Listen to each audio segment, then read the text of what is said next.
Hello students, how are you बेटा? Good morning to all of you. आज हम अपना टॉपिक करेंगे कौन सा? Effect of temperature on resistivity. Clear है बात? ठीक है। हमारा जो टॉपिक है बेटा नेक्स्ट हम पढ़ेंगे कि कैसे कैसे अलग अलग मटेरियल के ऊपर रेजिस्टेंस वेरी करेगा विद टेम्परेचर। ओके, ठीक है। तो आज का जो कल एक दो बच्चे के ये भी आए थे कि सर ये टॉपिक करवा दो, जैसे मैंने आपको बोला ही था वीडियो के अंदर, बेटा कुछ ना आया हो पहली प्रीवियस वीडियो के अंदर तो उसको बता देना, मैं आपको क्लियर कर दूंगा। क्लियर है? ठीक है। अब आज का हम टॉपिक करने वाले हैं effect of temperature on resistance के ऊपर। क्लियर है? ठीक है। सबसे पहले हम बात करते हैं किसकी? कंडक्टर की। कि कंडक्टर के अंदर क्या होगा जब क्या होगा? टेम्परेचर वेरी करेगा। तो आपको पता है बेटा रेजिस्टेंस का फॉर्मूला होता क्या है? रेजिस्टेंस का formula ml upon n e square A tau. Clear है? ठीक है। कंडक्टर के अंदर क्या इफेक्ट पड़ेगा टेम्परेचर का? तो सबसे पहले हम बोलेंगे व्हेन टेम्परेचर इंक्रीजेस। टेम्परेचर क्या होगा बेटा? इंक्रीज होगा। जब टेम्परेचर इंक्रीज होगा तो रिलैक्सेशन टाइम टाउ, पता है ना आपको? रिलैक्सेशन टाइम क्या होगा? डिक्रीज होगा। Temperature increases, relaxation time decreases. Clear है? ठीक है। Temperature increases, relaxation time decrease. Relaxation time decrease, resistance increase. ये बात समझ आती है? ठीक है। अब आप क्या देखोगे? m is a constant, E is a constant. दोनों हमें पता ना इलेक्ट्रॉन के कांस्टेंट है। L क्या है? Length of the conductor. L तो क्या आ गई? लेंथ आ गई कंडक्टर की। जो भी वायर हमने कंसीडर कर रखी है उसकी लेंथ आ गई। ठीक है।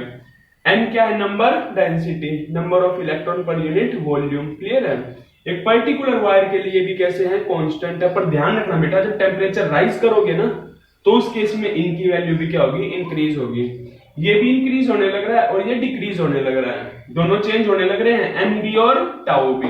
बट एन की वैल्यू जो चेंज होने लग रही है ना वो बहुत ही कम है, नेग्लिजिबल है। ये बात समझ आती है? ये कैसी है? नेग्लिजिबल है। और जो टाउ है ये कैसी है? डोमिनेंट है। दोनों चेंज होने लग रहे हैं बट इसका जो चेंज है ना वो नेग्लिजिबल है। क्लियर है बात? हम किसी बात करने लग रहे हैं बेटा? कंडक्टर की बात करने लग रहे हैं। Area of cross section. ठीक है। तो कंडक्टर के अंदर आपको क्या याद रखना है? With increase in the temperature relaxation time decreases. ठीक है। And hence resistance increases. ठीक है। मतलब क्या है कि जब टेम्परेचर इंक्रीज होगा तो उस केस के अंदर रेजिस्टेंस भी इंक्रीज होगा। ठीक है। ठीक है। तो क्या बोले हम कि विद टेम्परेचर क्या हो जाएगा बेटा? इंक्रीज, रेजिस्टेंस भी क्या हो जाएगा? इंक्रीज हो जाएगा in case of a conductor. Clear है? उसके बाद बेटा क्या आ गया? हमारा अलॉय आ गया। उसके बाद हमारा कौन सा आ गया? अलॉय आ गया। ठीक है। अब 10th क्लास का वही क्वेश्चन आपका कि why alloy are used for circuit for heating devices. जो हमारे इलेक्ट्रिकल सर्किट होते हैं अलॉय का यूज क्यों किया जाता है? तो हम क्या बोलते हैं कि जब टेम्परेचर राइज होगा ना तो अलॉय के ऊपर क्या इफेक्ट पड़ेगा? नेग्लिजिबल। क्लियर है बात? कितना इफेक्ट पड़ेगा? नेग्लिजिबल इफेक्ट पड़ेगा। तो आप क्या बोलोगे? नेग्लिजिबल इफेक्ट, ठीक है, on alloys with change in temperature. हम अलॉयज का तो यूज करते हैं बेटा अपने इलेक्ट्रिक हीटिंग डिवाइसेस के अंदर। क्यों? क्योंकि हमें पता है जब अगर टेम्परेचर राइज हो गया तो उस केस के अंदर क्या होगा? रेजिस्टेंस चेंज हो जाएगा। इस चीज को अवॉइड करने के लिए हम किसका यूज करते हैं बेटा? अलॉयज का यूज करते हैं। क्लियर है बात? ठीक है। ताकि रेजिस्टेंस चेंज ना हो। ठीक है। तो हम क्या बोलेंगे? टेम्परेचर का क्या इफेक्ट पड़ेगा? टेम्परेचर इंक्रीज हो चाहे डिक्रीज हो, ठीक है, रेजिस्टेंस क्या रहेगा? Negligible change. Negligible change. ये मैंने आपको अल्फा के केस में बताया था बेटा। ठीक है ना? रेजिस्टेंस के अंदर चेंज कैसा आएगा? नेग्लिजिबल। क्लियर है बात? ठीक है। जिसको हम नेग्लेक्ट कर सकते हैं कि टेम्परेचर राइज हो गया, हमने देखा रेजिस्टेंस वैसा ही है उसका। ठीक है। तो current as it is flow करता रहेगा, हमारी डिवाइस सेफ रहेगी, कोई दिक्कत ही नहीं उसको। ठीक है। तो हम क्या यूज करते हैं बेटा? अलॉयज का। आपको याद क्या रखना है कि अलॉय के अंदर जब टेम्परेचर राइज होता है तो कितना इफेक्ट पड़ता है? तो हम बोलेंगे नेग्लिजिबल इफेक्ट पड़ता है। ठीक है। उसके बाद आ गया इंसुलेटर। ठीक है। इंसुलेटर के केस में क्या होता है? तो हम क्या बोलेंगे? जनरली तो हम क्या बोलते हैं कि इनके ऊपर भी कोई इफेक्ट नहीं पड़ता टेम्परेचर का। ठीक है। बट वेरी हाई टेम्परेचर, ठीक है, हम क्या बोलते हैं जनरली? तो जब टेम्परेचर वेरी करेगा तो हमें पता है तो पैड कंडक्टर होते हैं। क्लियर है? इनके ऊपर कोई इफेक्ट नहीं पड़ता। लेकिन जब बहुत ज्यादा हाई टेम्परेचर हो जाएगा ना उस केस में इनका रेजिस्टेंस डिक्रीज हो जाएगा। Means at very high temperature resistance resistance decreases. Clear है बात, ठीक है। At very high temperature resistance क्या हो जाएगा, डिक्रीज हो जाएगा, ध्यान रखना है, ठीक है। वैसे तो हमें पता है इंसुलेटर पे कोई इफेक्ट नहीं, लेकिन जब बहुत ज्यादा टेम्परेचर हो जाएगा तो रेजिस्टेंस डिक्रीज हो जाएगा। इलेक्ट्रोलाइट क्या होते हैं, इलेक्ट्रोलाइट तो क्या होता है बेटा, हमारे पास सॉल्यूशन आपने पढ़ा होगा NaCl H2SO4, ठीक है। ये हमारे क्या है, दो इलेक्ट्रोड्स हैं। केमिस्ट्री के अंदर भी आपने सेल का अगर केस पढ़ा होगा तो ये इलेक्ट्रोड्स हैं, ये दोनों इलेक्ट्रोड्स हैं, और ये हमारे पास इलेक्ट्रोलाइट सॉल्यूशन है। क्लियर है, ठीक है। अब इसके अंदर कौन मूव करेगा, सपोज करो आयन क्या करेंगे, मूव करेंगे, आयन मूव करेंगे। आयन को रजिस्ट कौन करेगा, इलेक्ट्रोलाइट का सॉल्यूशन। जो हमारा ये सॉल्यूशन आपको दिख रहा है, सपोज करो H2SO4 का है, ठीक है, किसी भी चीज का है, ये क्या करेगा, आयंस को मूव करने से क्या करेगा, अपोज करेगा, क्या करेगा, अपोज करेगा, ठीक है। अब इलेक्ट्रोलाइट के अंदर होता क्या है, जब टेम्परेचर इंक्रीज कर दिया बेटा, तो उस केस में हम क्या देखेंगे, इसकी विस्कोसिटी कैसी हो जाएगी, कम हो जाएगी, स्पेसिफिक ग्रेविटी कैसी हो जाएगी बेटा, कम। मतलब ये कैसा हो जाएगा, पतला हो जाएगा, इलेक्ट्रोलाइट सॉल्यूशन पतला हो गया। अब जो आयन मूव कर रहे थे उनको रेजिस्टेंस पहले कैसा ऑफर हो रहा था, ज्यादा। जैसे हमने इसको हीटअप करा, टेम्परेचर इंक्रीज कर दिया, टेम्परेचर इंक्रीज करते हम क्या बोलेंगे, सॉल्यूशन कैसा हो गया, हमारा पतला हो गया। पतला होने के बाद हम क्या देखते हैं कि जो हमारा आयन था वो जल्दी से मूव करने लग गया। ये बात समझ आती है, ठीक है।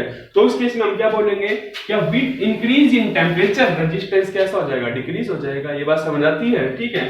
टेम्परेचर क्या होगा इलेक्ट्रोलाइट के अंदर, इंक्रीज, विस्कोसिटी कैसी होगी, कम होगी, विस्कोसिटी कम होगी तो आयन जल्दी से मूव करने लग गया।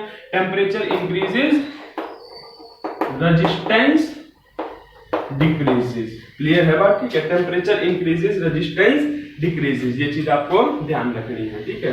कभी इंक्रीज इन टेम्परेचर रेजिस्टेंस कैसा हो जाएगा, डिक्रीज हो जाएगा। ओके बेटा, लास्ट वन हमारा कौन सा आ गया, semiconductor. Last one is semiconductor. अब सेमीकंडक्टर के अंदर आपको क्या चीज ध्यान रखनी है कि जब टेम्परेचर क्या होगा, इंक्रीज होगा। आपको पता है ना सेमीकंडक्टर, मैंने शायद एग्जांपल भी दिए थे कल, सिलिकॉन, जर्मेनियम, ठीक है, इनके एग्जांपल दिए थे मैंने आपको। अब इसके अंदर आपको क्या ध्यान रखना है, सेमीकंडक्टर के अंदर रेजिस्टेंस का फॉर्मूला बताना, तो दोबारा आप क्या बोलोगे, ml अपॉन में Ne²A τ। क्लियर है बात। अब मैं दोबारा आपको बोलता हूं, व्हेन टेम्परेचर इंक्रीजेस तो दो चीजें चेंज होती है, एक तो n चेंज होगा और दूसरा टाउ चेंज होगा। ये बात समझ आती है, एक तो n चेंज होने लगेगा और दूसरा टाउ। जो वाइडली है भाई, इतना ज्यादा भी हम टेम्परेचर नहीं राइज करते कि वो क्या होगी, मेल्ट वगैरह होगी, कुछ भी है। अगर ऐसा एक तो जनरल कंडीशन ली, हम क्या बोल रहे हैं, M भी कांस्टेंट, L भी कांस्टेंट, E भी कांस्टेंट, A भी कांस्टेंट। जब टेम्परेचर चेंज करेंगे तो दो चीजें चेंज होंगी। क्लियर है बात। मेटल के केस में भी, कंडक्टर के केस में मैंने ये हीट टर्म यूज की थी, ये हीट टर्म यूज की थी मैंने इस केस में भी, ठीक है। अब यहाँ आपको एक चीज ध्यान रखनी है, सेमीकंडक्टर के केस में n भी चेंज होगा और टाउ भी चेंज होगा, ठीक है। अब बेटा जब n की वैल्यू, अब यहाँ क्या चीज है, यहाँ भी दोनों वैल्यू हो रहे हैं, यहाँ भी दोनों वैल्यू होने लग रहे थे, कंडक्टर के केस में भी और सेमीकंडक्टर में भी। टेम्परेचर इंक्रीज हुआ तो हम क्या बोले, जब टेम्परेचर इंक्रीज हुआ ना तो टाउ क्या हो गया, डिक्रीज हो गया। बट n इंक्रीज हो गया, ध्यान से सुनना। क्या था, हमारे पास एक था स्पेसिमेन, यहां n की वैल्यू बहुत ज्यादा इंक्रीज होगी, ठीक है। पहले सारे के सारे इलेक्ट्रॉन कौन से थे, वैलेंस इलेक्ट्रॉन थे। टेम्परेचर राइज करते ही हम देखने लगे वो फ्री इलेक्ट्रॉन बन गए। क्या बन गए, वो फ्री इलेक्ट्रॉन। इट मींस यहां हमने देखा n की वैल्यू बहुत ज्यादा इंक्रीज होगी और टाउ डिक्रीज हो गया। देखो टेम्परेचर इंक्रीज करो तो दो इफेक्ट दिख रहे हैं आपको, ध्यान से देख लेना, सेमीकंडक्टर की बात कर रहा हूं मैं। टेम्परेचर जब हमने इंक्रीज किया तो टाउ रिलैक्सेशन टाइम क्या हो गया, डिक्रीज हो गया। और n की वैल्यू कैसी होगी, इंक्रीज, बहुत ज्यादा इंक्रीज होगी। ऊपर मैंने क्या बताया था, n की वैल्यू नेग्लिजिबल चेंज होगी, पर यहां क्या है, कंसीडरेबल है। आई बात समझ, n की वैल्यू बहुत ज्यादा राइज होगी। n की वैल्यू जब बहुत ज्यादा राइज होगी तो उस केस में आप क्या बताओगे, टाउ हो गया हमारा decrease with increase in temperature. ध्यान से सुनना एक लाइन में, with increase in temperature tau decreases and increases. एक चीज कम हो रही है उसके अकॉर्डिंग तो ये ज्यादा होना चाहिए, दूसरी चीज ज्यादा होने लग रही है उसके अकॉर्डिंग ये कम होना चाहिए। हम क्या बोलेंगे, दोनों में किसका इफेक्ट ज्यादा, तो हम क्या बोलेंगे, अब टाउ कैसा है हमारा, कम है, और जो n की वैल्यू है ना ये कंसीडरेबल है। क्लियर है बात। टाउ की वैल्यू कैसी है हमारी, नेग्लिजिबल, और n की वैल्यू कैसी है, कंसीडरेबल। ठीक है, दोनों में किसका इफेक्ट ज्यादा, तो हम बोले n का। n बहुत ज्यादा इंक्रीज हो गए, n बहुत ज्यादा इंक्रीज हो गए तो r कैसा हो जाएगा, डिक्रीज हो जाएगा। क्लियर है बात। सेमीकंडक्टर में बेटा दोनों चीजें ध्यान रखनी है क्या, when temperature rises, temperature rise होगा, दोनों चेंज होंगे, पर डोमिनेंट किसका इफेक्ट होगा, एन का।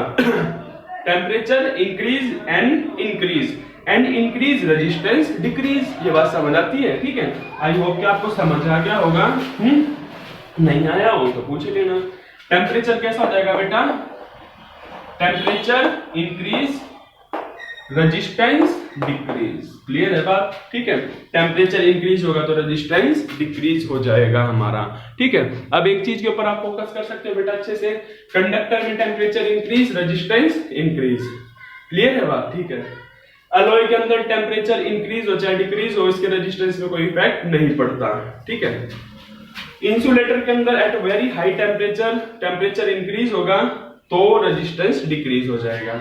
Temperature increase resistance decrease, temperature increase resistance decrease, इन तीनों केस में टेम्परेचर इंक्रीज तो रेजिस्टेंस डिक्रीज होता है, इनवर्स का रिलेशन, इसमें कोई इफेक्ट पड़ता नहीं अलॉय में। और कंडक्टर में डायरेक्टली प्रोपोर्शनल है, सिर्फ कंडक्टर में डायरेक्टली प्रोपोर्शनल है, माइंड सेट कर लेना बेटा, 1 मार्क्स का क्वेश्चन है यहाँ से, क्लियर है, ठीक है। तो ये चीज हमारी हो गई, ठीक है। अब आपको इसको ध्यान रखना, मैं इसको रब कर देता हूँ, अच्छे से याद रखना। सिर्फ कंडक्टर के केस में क्या डायरेक्टली प्रोपोर्शनल, इन सेमीकंडक्टर का केस जरूर याद रखना बेटा, दोनों चीजें सेम थी, पर वहां n नेग्लिजिबल था और यहाँ पे n कंसिडरेबल है, वहां टाउ था ना, ठीक है ना, और यहाँ टाउ नेग्लिजिबल है, क्लियर है। तो इन चीजों का आपको ध्यान रखना है। अब मैं इसको कर देता हूं रब, ठीक है। अब उसके बाद बेटा हमारा एक पूरा का पूरा सेल का कंसेप्ट रह गया, और सेल का कंसेप्ट मैं एक साथ ही करवा दूंगा पूरी वीडियो 30-40 मिनट की, ठीक है। तो अब आपको करना क्या है कि अभी कल एक गुड़िया ने मेरे को बोला था सर मिनिएचर माइक्रोस्कोपिक फॉर्म करवा देना ओम्स लॉ की, ठीक है।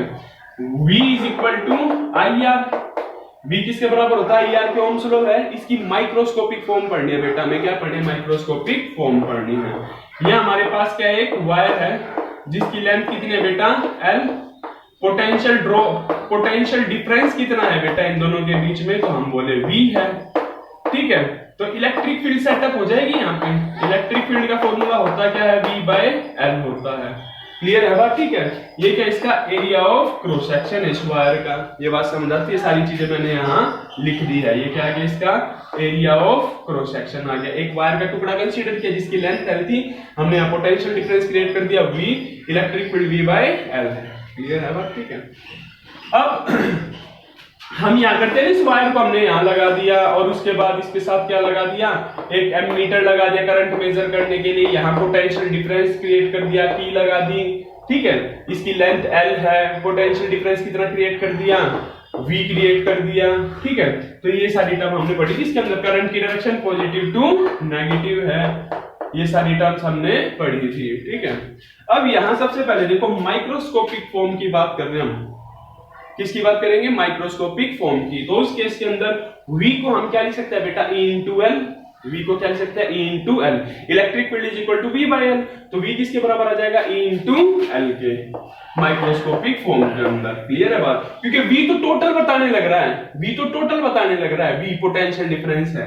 और जब माइक्रोस्कोपिक फॉर्म की बात करेंगे तो हम क्या बोलेंगे, L चेंज करते जाओ, इलेक्ट्रिक फील्ड के अकॉर्डिंग पोटेंशियल चेंज होता जाएगा, लेंथ चेंज होती जा रही है, इलेक्ट्रिक फील्ड के अकॉर्डिंग पोटेंशियल चेंज होता जाएगा, क्लियर है।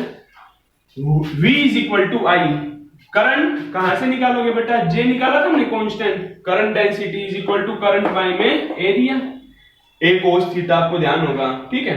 तो करंट किसके बराबर आ गया, J इंटू A के, करंट किसके बराबर आ गया बेटा, J इंटू A के।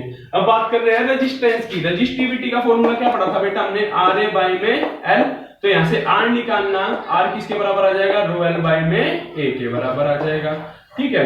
R किसके बराबर आ गया, ρL बाय A के बराबर आ गया। एक इलेक्ट्रिक फील्ड से हमने निकाला था, क्या निकाला था, V/L, तो V किसके बराबर आ गया था, E/L के बराबर आ गया था, ठीक है। अब यहां से V is equal to I, ये तीनों हमने यूज किए हैं बेटा, ठीक है।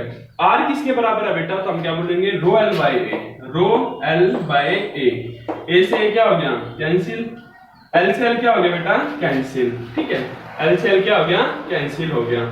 अब उसके बाद क्या रह गया यहाँ पे हमारा, अगर मैं कहूं J किसके बराबर आ गया, तो क्या बोलोगे, E बाय रो के बराबर आ गया, J किसके बराबर आ गया, E बाय रो के बराबर आ गया। जे किसके बराबर आ गया ई, ये क्या था हमारा बेटा रेजिस्टिविटी, इसका रेसिप्रोकल क्या था कंडक्टिविटी इनटू में सिग्मा। तो ये हमारी क्या आ गई बेटा miniature form, microscopic form of Ohm's law. यहाँ पे हमने सारी टर्म्स किसके बारे में पढ़ी है, माइक्रोस्कोपिक लेवल की बात की है, ठीक है। तो हम क्या बोलेंगे जे किसके बराबर आ गया सिग्मा इनटू ई। ये आज तो आपसे डायरेक्टली पूछ लेगा, 3 मार्क्स का भी देखा है मैंने ये क्वेश्चन, क्लियर है। तो ये हमारा क्या आ गया मिनिएचर फॉर्म। अब हमारा इस पार्ट के अंदर एक सेल का टॉपिक रह गया बेटा, क्लियर है, ठीक है। और कोई डाउट हो तो आप मेरे से पूछ लेना, ओके। आज जितना करा है ना इसको अच्छे से रिवाइज कर लेना, ठीक है। नेक्स्ट वीडियो के अंदर हमारा ये पार्ट कंप्लीट हो जाएगा, ठीक है, ओके बेटा बाय।